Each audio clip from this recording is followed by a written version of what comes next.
नमस्कार दोस्तों, एक बार आपका फिर से स्वागत है।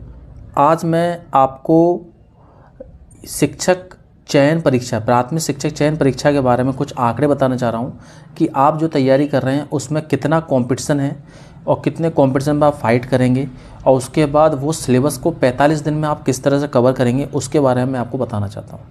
सबसे पहले बता दूँ कि प्राथमिक शिक्षक पात्रता परीक्षा जो 2020 में हुई थी, उसमें जो मेरे पास आंकड़े हैं उसके अकॉर्डिंग 5,90,000 लोगों ने फॉर्म भरे थे, जिसमें से 1,94,000 ही पात्र हुए थे।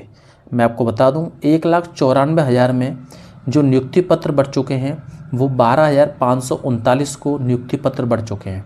इसका मतलब 2020 में जो पात्र उम्मीदवार हैं वो 1,82,410 1,82,410 केवल पात्र विद्यार्थी हैं 2020 में। इसके बाद नवंबर 2024 में परीक्षा हुई प्राथमिक शिक्षक पात्रता परीक्षा, उसमें 2,15,000 लोगों ने फॉर्म भरे और 80,132 लोग पात्र हुए। इसका मतलब अगर मैं 2020 और 2024 के पात्र लोगों की संख्या निकालना चाहूँ तो कुल मिला के 2,62,542 लोग आते हैं। और आपको बता दूं कि किसी भी एग्ज़ाम में, कोई भी एग्ज़ाम हो, उसमें चाहे 10 लाख फॉर्म भरे जाएँ, 5 लाख फॉर्म भरे जाएँ, 1 लाख फॉर्म भरे जाएँ, उसका 10% हिस्सा ही असली कंपटीशन का हकदार होता है। बाकी का कंपटीशन नहीं होता। बाकी लोगों का कंपटीशन केवल वो संख्या होती है, केवल वो आंकड़ा होता है। कंपटीशन 10% का होता है। आपको बता दूं कि 2,62,542 का अगर आप 10% निकालते हो तो 26,000 लोगों के साथ आपका कंपटीशन है, जिसमें से आपके पास लगभग 10,000 तो शिक्षा विभाग के पद हैं और 2 से 2,500 3,000 आपके जनजाति के हैं। कुल मिला के 13,000 के आसपास आपके पद हैं। तो 13 दूनी 26, यानी कि डबल कंपटीशन है। केवल 26,000 का कंपटीशन माने आप संख्या। एक तो बता दूं आपको, जो फॉर्म भरे जाएंगे 2,62,000 के आसपास ही फॉर्म भरे जाएंगे, उससे ज़्यादा फॉर्म नहीं आएंगे। उसकी 2,62,000 से संख्या कमी रहेगी, ज़्यादा नहीं होगी। अगर आंकड़े थोड़े चेंज होते हैं, अगर ज़्यादा आते हैं तो वो कहीं ना कहीं उनके पात्रता में कोई दिक्कत है, उन्होंने चेक करने के लिए फॉर्म भर दिया होगा कि मैं देख लूँ पेपर कैसा आता है, इस तरह से संख्या होगी। नहीं, 2,62,542 से ज़्यादा संख्या नहीं होगी, उससे कमी आएंगे। 10% का कॉम्पिटिशन है। आपके अकॉर्डिंग चलें तो आप 1/4 भी मान लें, 50% कॉम्पिटिशन तो भी नहीं माना जाता। अगर मैं आपकी भाषा के अकॉर्डिंग मानूँ तो 1/4 25% भी आप कॉम्पिटिशन अगर मानते हैं तो भी 65,000 से ज़्यादा कॉम्पिटिशन नहीं है। यानी संख्या कहीं ना कहीं केवल 65,000 है। 13 पंजे 65, एक सीट पर 5 लोग, ज़्यादा कॉम्पिटिशन बिल्कुल भी नहीं है। अब आते हैं तैयारी की बात। तो तैयारी आप किस तरह से प्रिपरेशन करेंगे।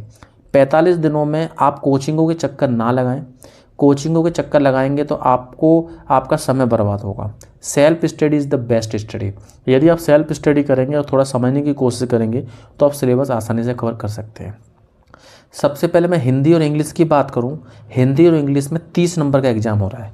15 नंबर की हिंदी आ रही है और 15 नंबर की इंग्लिश आ रही है। आपको जानकर हैरानी होगी कि हिंदी और इंग्लिश में 3-3 यूनिट ही आ रही है। हिंदी में 3 यूनिट हैं और इंग्लिश में भी 3 यूनिट हैं, और हर एक यूनिट से 5 क्वेश्चन आ रहे हैं। तो 5×3=15, 5×3=15, टोटल हो गए आपके 30 नंबर। आपका वो प्रिपरेशन 30 नंबर की तैयारी आप कैसे करेंगे। 30 नंबर की तैयारी करने के लिए सबसे पहले आप कोई भी बुक, चाहे वो लूसेंट हो, अरिहंत हो, या जो भी आप राइटर पसंद करते हो, जिसकी भाषा आपको समझ में आती हो, हिंदी इंग्लिश की एक ही बुक लाएं जिसमें थ्योरी हो। उस थ्योरी को, जो भी इसमें सिलेबस दिया है उसके अकॉर्डिंग इसको रीड करें। उसके बाद हिंदी और इंग्लिश की MCQ की बुक लाएं, उन बुकों से MCQ लगाएं। अब क्वेश्चन किस तरह से आएंगे उसके बारे में बात करते हैं। सबसे पहले हिंदी में जो पहली यूनिट है, उस पहली यूनिट का नाम है अपठित गद्यांश।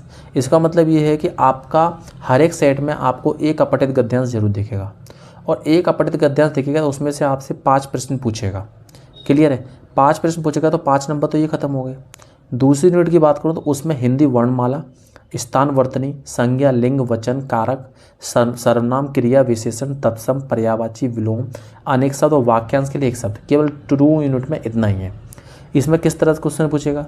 एक पर्यावरण का क्वेश्चन, एक पर्यायवाची का क्वेश्चन पूछ लेगा, एक वर्णमाला का क्वेश्चन पूछ लेगा, एक विलोम शब्द पूछ लेगा, एक सर्वनाम क्रिया में से पूछ लेगा, और एक वर्णों का उच्चारण या वर्तनी में से पूछ लेगा। 5 क्वेश्चन खत्म हो गए। क्लियर है। टोटल 10 हो गए। तीसरी यूनिट की हिंदी की बात करूँ, तीसरी यूनिट में वाक्य संरचना, वाक्य के भेद हैं, वाक्य विश्लेषण, संरक्षण, संश्लेषण, रूपांतरण, वाक्य रचना, अशुद्धियाँ, मुहावरे, लोकोक्तियाँ, संधि, समास, उपसर्ग, प्रत्यय, केवल ये है। सिंपल है बिल्कुल। आपको संधि 1 नंबर की, समास 1 नंबर का, उपसर्ग 1 नंबर का, प्रत्यय 1 नंबर का, मुहावरा 1 नंबर का, बाकी अगर इनमें से कुछ ऊपर नीचे होता तो वाक्य विश्लेषण और संश्लेषण में से 1 नंबर का करके टोटल आपसे 5 नंबर का क्वेश्चन पूछ लेगा। आपको हिंदी में और इंग्लिश दोनों मिलाकर आपको 2 घंटे से ज़्यादा नहीं देना, एक विषय को केवल 1 ही घंटा देना है। दूसरी बात, हिंदी की बात करें तो हिंदी में पहली यूनिट अनसीन पैसेज है। अनसीन पैसेज में भी आपको 5 नंबर का आएगा, उन्हीं में से एंटोनिम्स सिनोनिम्स पूछ लेगा। जो 5 क्वेश्चन होंगे, पहला एंटोनिम्स यानी कि विलोम शब्द, दूसरा सिनोनिम्स पर्यायवाची, तीसरा उसका कोई टाइटल पूछ लेगा, तीसरा किसी का नाम पूछ लेगा ग्राफ में से, इस तरह से एक्स्ट्रा क्वेश्चन एक पूछ लेगा और उस पूरे ग्राफ में से कोई क्वेश्चन आपसे पूछ लेगा, उसमें वो एंटोनिम्स सिनोनिम्स भी पूछ लिया, एक तरह से ऐसा मान के चलें। दूसरी यूनिट जो है इंग्लिश की, उसमें one word substitution, prefix, suffix, parts of speech, noun, pronoun, preposition, conjunction, verb, adverb, adjective और डिटर्मिनेंट। इसके अलावा हो सकता है इस सेकंड यूनिट में से वन वर्ड सब्स्टिट्यूशन एक पूछ लेगा, एक प्रीफिक्स और सफिक्स का उससे पूछ लेगा, एक आपका नाउन प्रोनाउन से पूछ लेगा, प्रिपोजिशन और कंजक्शन से पूछ लेगा। कुल मिलाकर प्रिपोजिशन कंजक्शन से एक क्वेश्चन, वन वर्ड सब्स्टिट्यूशन एक क्वेश्चन, एक प्रीफिक्स से, एक वर्ब से, एक एडजेक्टिव से, इस तरह से मिलाकर 5 क्वेश्चन वो इस टॉपिक से कवर कर लेगा। तीसरे यूनिट की मैं बात करूँ इंग्लिश में, उसमें टेंस है, सब्जेक्ट वर्ब एग्रीमेंट है, ट्रांसफॉर्मेशन ऑफ सेंटेंस है। ट्रांसफॉर्मेशन ऑफ सेंटेंस का मतलब हो गया अफर्मेटिव से नेगेटिव, नेगेटिव से इंट्रोगेटिव, इंट्रोगेटिव से simple, compound sentence, complex sentence, so that का यूज, अनलेस का यूज, ये ऐसे सेंटेंस जो आते हैं। इनको आप अच्छे से देख लीजिए और इनके बारे में मैंने आपको बता दिया। लुसेंट या हरियंत की कोई भी एक बुक ले लीजिए और 1 घंटे से एक विषय को ज़्यादा नहीं देना, ज़्यादा डीपली नहीं पूछेगा। हिंदी में कोई भी साहित्य नहीं आएगा, इंग्लिश में कोई भी लिटरेचर नहीं आएगा, सिंपल ग्रामेटिकल आएगा, क्योंकि आपको प्राइमरी के बच्चों को पढ़ाना है। ध्यान रखना 30 नंबर की परीक्षा है, 30 नंबर की परीक्षाओं में 30 नंबर की परीक्षा में कम से कम मिनिमम 25 नंबर्स आपको लाने पड़ेंगे। 25 से अगर 24 भी आते हैं इसका मतलब उसके नंबर को 0 माने, आप कॉम्पिटिशन से आउट हो गए। 25 नंबर आपके आने ही चाहिए, मिनिमम ही है। उसके बाद 28, 29, 30, 27 जैसे भी आप ला सकें आपकी क्षमता के अकॉर्डिंग अच्छे से करना है। एप्लीकेशंस बहुत आ रही हैं और विनर्स की एप्लीकेशन है, सत्यार्थी की एप्लीकेशन है, इलाहाबाद एक यूपी की एप्लीकेशन, बहुत सारी एप्लीकेशंस हैं। हिंदी प्ले स्टोर पर आप हिंदी MCQ डालोगे तो उसमें बहुत सारी एप्लीकेशंस आ जाएंगी और इंग्लिश MCQ डालोगे बहुत सारी एप्लीकेशंस आ जाएंगी। उसमें से आप किसी भी ऐप से जितने हो सकते हैं अधिक से अधिक MCQ लगाओ हिंदी इंग्लिश के। ये आपका 30 नंबर कवर हो जाता है। अब 20 नंबर का आपका आता है मैथमेटिक्स। मैथमेटिक्स में थोड़ा सा चीज़ें चेंज कर दी हैं। कई लोग क्या करेंगे, मैथमेटिक्स का ट्यूशन लगाएंगे। ट्यूशन बिल्कुल जाने की ज़रूरत नहीं है, कोचिंगों में भीड़ करने की बिल्कुल भी ज़रूरत नहीं है। थोड़ा सा आपको क्या करना है कि जो 6th, 7th, 8th, 9th, 10th की बुक है उनमें से अगर आपने पढ़ लिया, चाहे वो आपका मैथ्स हो, चाहे साइंस हो, चाहे सामाजिक विज्ञान हो, उनमें से पढ़ लिया तो आप कंपटीशन के नज़दीक हैं। अगर आपने उसमें से गड़बड़ करने की कोशिश करी तो आप आउट माने जाएंगे। आपको मैं बता दूं, मैथ्स में सबसे टोटल 4 यूनिट हैं और 20 नंबर के क्वेश्चन हैं। इसका मतलब एक यूनिट से 5 नंबर, 5, 10, 15, 20, 4 यूनिट है। पहली यूनिट की मैं बात करूं, उस यूनिट का नाम है number system, ratio and proportional और अलजेब्रा, तीनों टॉपिक नाम दिए हैं। इसके अंदर SCF, LCM, rational number, square root, इसके अलावा cube root, composite number, direct indirect proportional 7th class की बुक में दिया हुआ है। स्क्वायर रूट्स भी 7th क्लास की बुक में दिया हुआ है, 6th में भी दिया हुआ है। इसके अलावा क्यूब रूट आपकी 7th क्लास की बुक में दिया हुआ है। रेशनल नंबर 7th क्लास की बुक में दिया हुआ है। SCF, LCM 6th क्लास की बुक में दिया हुआ है। थोड़ा लेवल बढ़ेगा, बाकी टॉपिक वही रहेंगे 6th से 10th तक, ध्यान से पढ़ेंगे अच्छा रहेगा। दूसरा अलजेब्रा में बात करूँ मैं आपसे, अलजेब्रा में polynomial, division algorithm for polynomial linear equation 7th class की बुक में, ग्राफिकल मेथड 7th क्लास की बुक में, क्वाड्रेटिक इक्वेशन 9th क्लास में चैप्टर है पूरा, nature of root unit 4 10th class में दिया हुआ nature of root, graphical of a linear equation 2 variable 10th class में, 2 चर वाले रेखीय समीकरण का आपको किसमें है आपका 10th क्लास में दिया होगा। इसका मतलब सारे टॉपिक उन्होंने 6 से 10 तक उठाएं। फालतू में आप वर्क डिस्टेंस और इस तरह से नंबर सिस्टम पूरा डीपली इतना पढ़ने की ज़रूरत नहीं। जो टॉपिक्स आपको 6 से 10th में दिए हैं उसको थोड़ा सा लेवल ऊपर उठा के उसमें प्रैक्टिस आप कर सकते हैं। अगर 6 से 10 तक बुक पढ़ते हैं आप और बेसिक क्लियर कर लेते हैं, उससे आपके क्वेश्चन बन जाएंगे और आसानी आपको रहेगी। यूनिट 8 की मैं बात करूँ, सेकेंड यूनिट जो है मैथमेटिक्स में, उसमें है आपका पूरा 8th क्लास का पूरा डिक्टो छाप दिया है। आप अपनी 8th क्लास की बुक उठाइए और 8th क्लास की बुक उठाने के बाद आप इसके अंदर मैथमेटिक्स की जो सेकेंड यूनिट है उसको मैच करिए। सारे टॉपिक वही दिए हुए हैं, geometry and coordinate geometry, symmetry lines, angle, intersecting lines, non intersecting lines, pairs of angles. Transversal line class 8th का है। ट्रांसवर्सल लाइन आपको 8th क्लास में दिखेगी, इसके अलावा कहीं दिखेगी भी नहीं। अगर ट्रांसवर्सल लाइन से आपका कोई क्वेश्चन आता है तो मान लीजिए आपने 8th क्लास का क्वेश्चन आया है, आपको 8th क्लास की बुक में सब कुछ मिलेगा, ये यूनिट जो सेकंड है।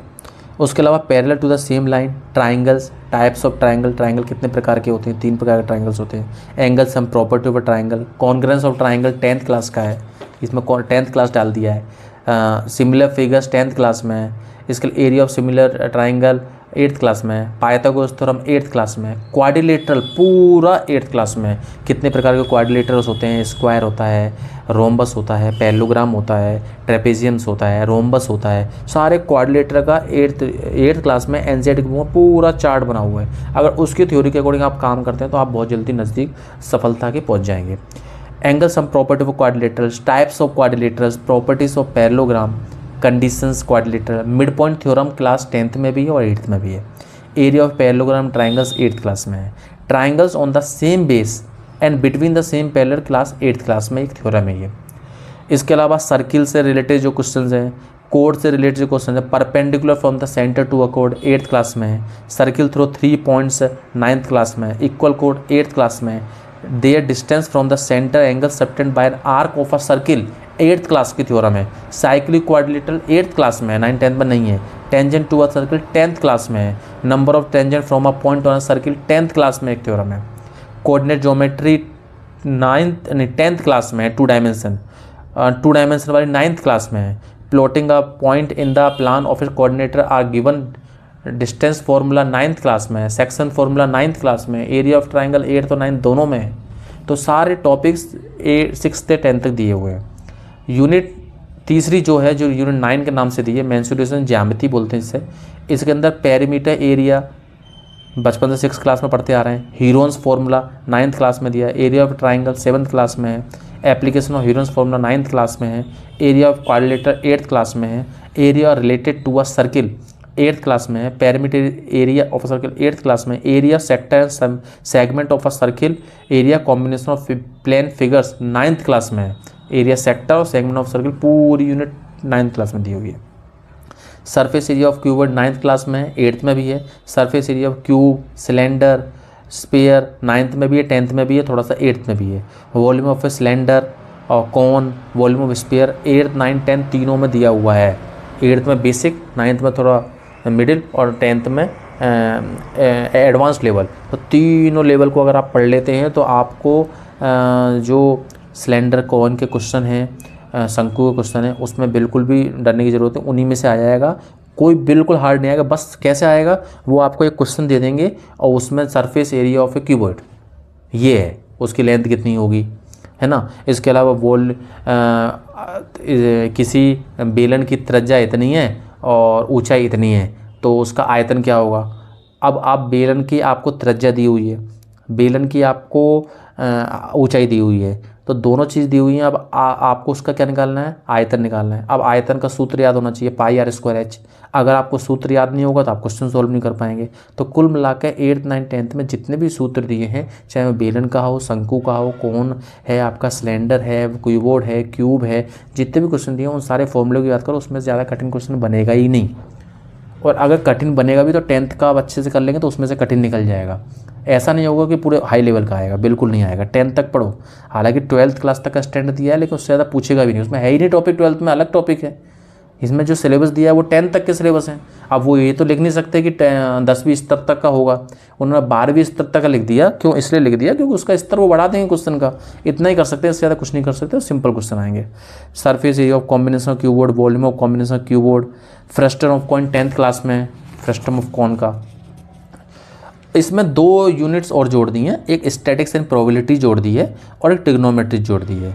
ये है जरूर 11th-12th क्लास में है, लेकिन 11th-12th से ज़्यादा की नहीं आएगी। क्यों नहीं आएगी? क्योंकि ट्रिग्नोमेट्री में उन्होंने डिस्क्राइब कर दिया है कि 0, 30, 45, 60, 90 इनमें से क्वेश्चन पूछेगा। वो लिखा है सिलेबस में, ऐसा मैं मन से नहीं बोल रहा हूँ, इस सिलेबस में लिखा हुआ है 0 से 90 तक। उसके अलावा 3 आइडेंटिटी लिखी है। पहला sin square theta plus cos square theta equal 1, 1 plus tan square theta equal sec square theta और 1 plus cot square theta equal cosec square theta. और हाइट एंड डिस्टेंस, इनके क्वेश्चंस लिखे, इनमें से पूछेगा। ये 10th लेवल तक है, 90 से ऊपर तो 11th-12th में चलाई थी ट्रिग्नोमेट्री। इसका मतलब 11th-12th की ट्रिग्नोमेट्री नहीं आएगी, 10th क्लास में ही ट्रिग्नोमेट्री है, ना 9th में, ना 8th में, ना 7th में, ना 6th में। आपको ट्रिग्नोमेट्री में से और स्टैटिक्स एंड प्रोबेबिलिटी में से 5 नंबर का क्वेश्चन आएगा, और उसमें से 2 या 3 नंबर की ट्रिग्नोमेट्री में से आएगा, 2-3 नंबर का इसमें से आ जाएगा स्टैटिक्स में। स्टैटिक्स प्रोबेबिलिटी 10th क्लास में भी है और थोड़ी सी 9th क्लास में भी है, तो स्टैटिक्स प्रोबेबिलिटी आप जरूर पढ़ लें। प्रोबेबिलिटी मतलब प्रायिकता, जिसमें डाइस के क्वेश्चन आते हैं, कॉइन के क्वेश्चन आते हैं, कल बारिश होगी नहीं होगी उसकी क्या प्रायिकता है, इस तरह से। उसके बाद डेटा संबंधी क्वेश्चन आते हैं, collection of data, data handling, है ना, मीडियन वाले क्वेश्चन आते हैं। इनके बारे में जानकारी आपको होना चाहिए। ये आपका मैथमेटिक्स कवर हो जाता है। क्लियर है? मैथमेटिक्स के लिए मैंने बता दिया, आप 6 से लेकर 10 तक की बुक लगा लो। इसके अलावा मैथमेटिक्स का हाथ मत लगाना, पूरा मैथमेटिक्स पूरा समय आपका खा जाएगा, समय बिल्कुल भी नहीं है। 6 to 10th ओनली मैथ्स पढ़ना, जिसमें से लास्ट यूनिट जो है स्टैटिक्स एंड प्रोबेबिलिटी और ट्रिग्नोमेट्री। ट्रिग्नोमेट्री केवल 10th क्लास की पढ़नी है, स्टैटिक्स एंड प्रोबेबिलिटी 9th और 10th की पढ़नी है। इसके अलावा मैथ्स का बिल्कुल भी हाथ मत लगाना। ये आपका 20 नंबर का मैथ हो गया, 30 नंबर का हिंदी का, 50 नंबर हो गए। अब 50 नंबर का आपका आता है साइंस, जो 30 नंबर का है, और सामाजिक विज्ञान जो 20 नंबर का है।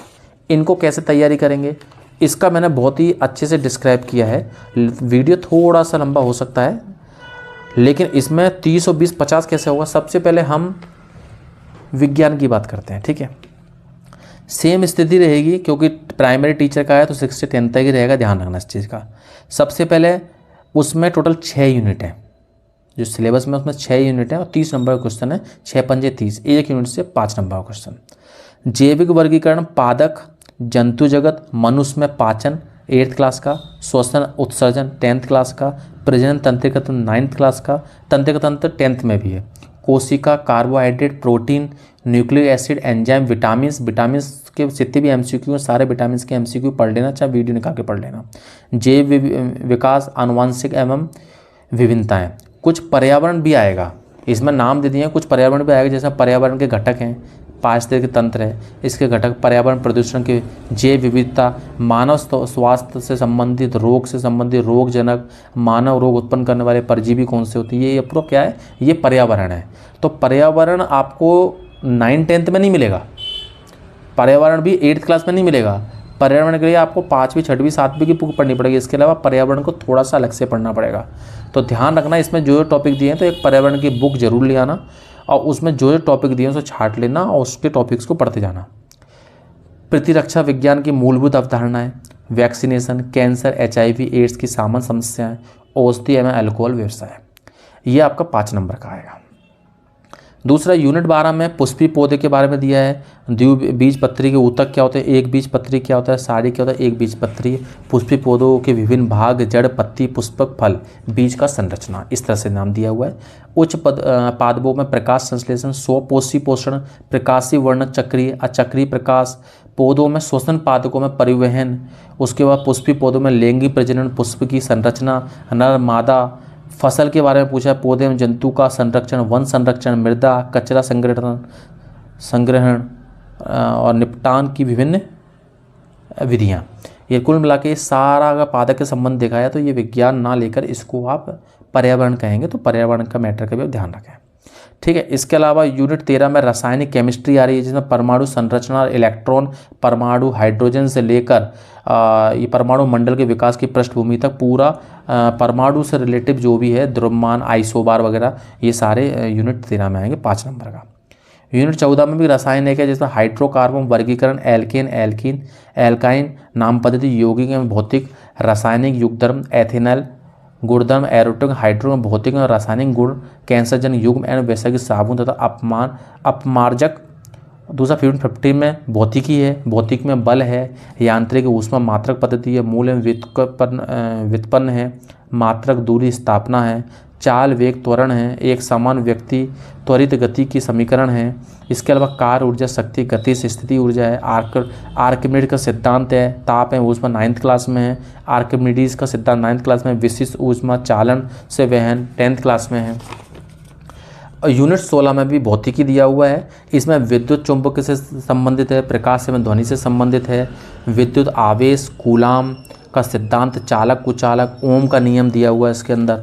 इसके अलावा चालक का प्रतिरोध दिया हुआ है, दृढ़ चुंबक, चुंबकीय क्षेत्र दिया है, फ्लेमिंग का बाएं हाथ का नियम और फ्लेमिंग का दाएं हाथ का नियम, ठीक है। इसके अलावा आपका प्रकाश का परिवर्तन, गोली, दर्पण, दर्पण वाले क्वेश्चन आएंगे, अपवर्तन वाले क्वेश्चन आएंगे, प्रकाशीय तंतु, लेंस सूत्र, लेंस की क्षमता, ध्वनि तरंगे, अनुगुज, इको बोलते हैं, पराश्रव एवं तरंगे वाले क्वेश्चन आएंगे। ये आपके विज्ञान के मतलब भौतिकी क्वेश्चन है, मतलब चीज़ें फिजिक्स बोलते हैं आप, इनमें से क्वेश्चन आएगा, ठीक है। ये आपका टोटल 30 नंबर का आएगा, ठीक है। इसके अलावा आप 30 नंबर कैसे तैयारी करेंगे? 30 नंबर की तैयारी करने का तरीका यह है कि आप एक जो टॉपिक्स में दिए हैं, लूसेंट की बुक होती है, लूसेंट की बुक ले लो, उसमें जितनी भी फिजिक्स, केमिस्ट्री और फिजिक्स, केमिस्ट्री, बायोलॉजी दिया हुआ है, उस सारे को जो इसमें टॉपिक दिए हुए हैं, वो मतलब कुल मिलाकर सबसे पहले आपको क्या करना है, घर अपना प्रिंट आउट निकालना है, जितने भी आपके सिलेबस है उसका पूरा प्रिंट आउट निकालो, उसको एनालिसिस करो, उसके बाद ये वीडियो देखो, उसके बाद जो उसमें दिए हुए हैं, उसके बाद आप लूसेंट की बुक ला के फिजिक्स, केमिस्ट्री, बायो उससे निपटा दीजिए।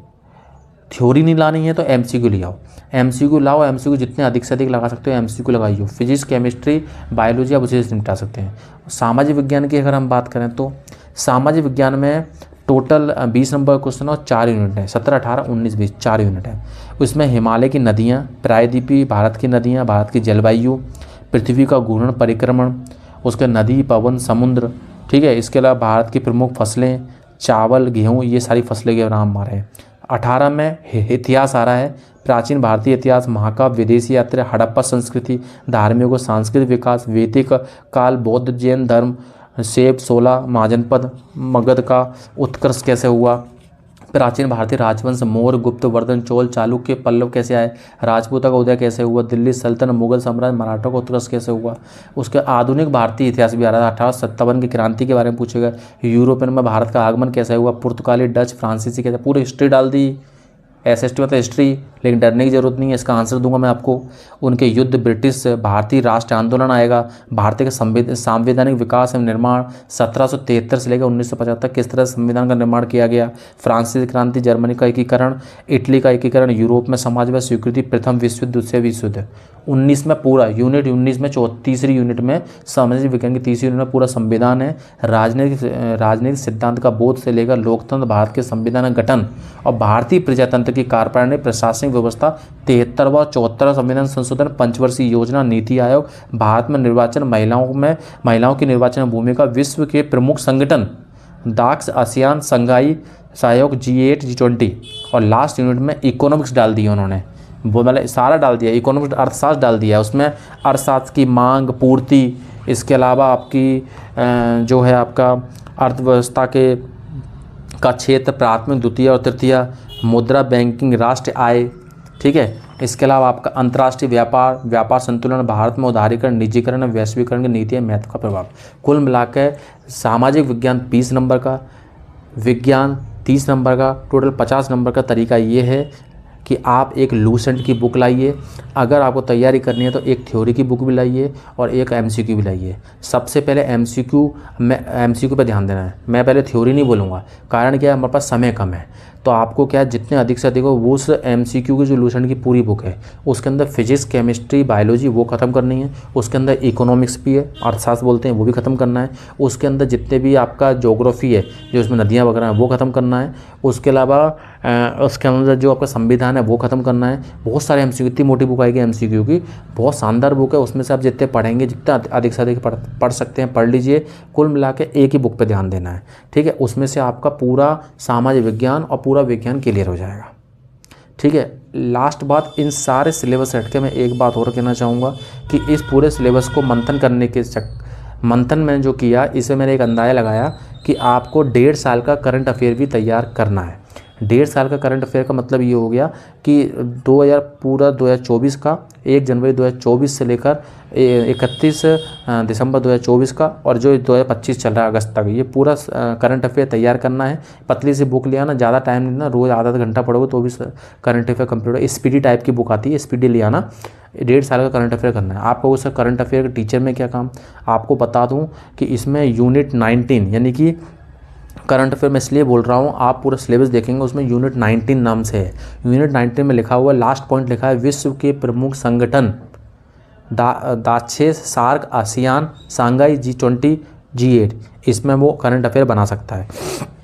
दूसरा, अगर मान लो उसने G20 और G8 पूछ लिया लेटेस्ट का, तो करंट अफेयर है वो, सीधी बात। 1.5 साल बाद का पूछेगा तो भी करंट अफेयर है।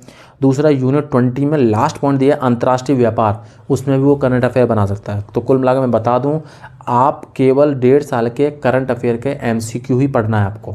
इसका विशेष ध्यान रखना, करंट अफेयर की संभावना है, सेट बहुत सारे बने, करंट अफेयर आ सकता है। इसके अलावा मैं लास्ट में 2-3 शब्द और बोलना चाहूँगा एक बार आपको, जिससे आपको कन्फ्यूज़न ना हो। पहली चीज़, हिंदी और इंग्लिश टोटल 30 नंबर हैं। उन 30 नंबर के लिए मैंने आपको बताया था, लूसेंट, अरिहंत में से कोई भी पुस्तक लिया, उनमें आप जो भी बेसिक चीज़ें हैं वो पढ़ो और उसके MCQ लगाओ, एप्लीकेशन से MCQ लगाओ, ठीक है।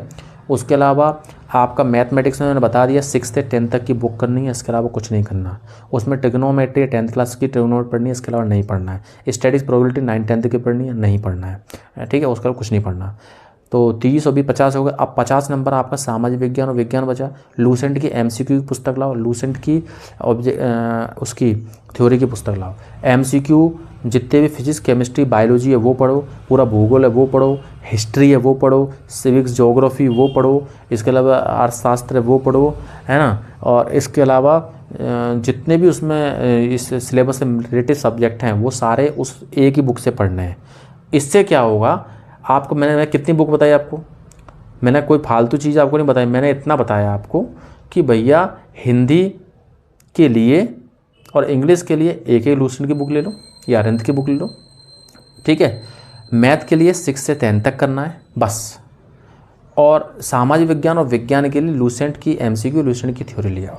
इनको कवर करो, 4-5 बुकें कवर हो जाएंगी। और इसके अलावा एप्लीकेशन से प्राथमिक शिक्षक चयन परीक्षा के बहुत सारे सेट्स मिलेंगे आपको, बहुत सारी एप्लीकेशन, बहुत सारे ट्यूशन वाले ऐप बनाएंगे, टेस्ट देंगे आपको 200-300 रुपये। उस टेस्ट को ज्वाइन करो, जितने क्वेश्चन लगा सकते लगाओ, जितने लूसेंट से MCQ लगा सकते लगाओ। MCQ एक भी नहीं छोड़ना। टारगेट बना लीजिए, मिनिमम 1 लाख MCQ आपको कवर करने हैं, कम से कम 1 लाख MCQ आपको कवर करने हैं पूरे ऑल ओवर विषय मिलाकर। और करंट अफेयर पढ़ते रहना, बाकी आपका सब अच्छा हो जाएगा। बाकी आपके सुनहरे भविष्य के लिए बहुत बहुत शुभकामनाएं दोस्तों। नमस्कार।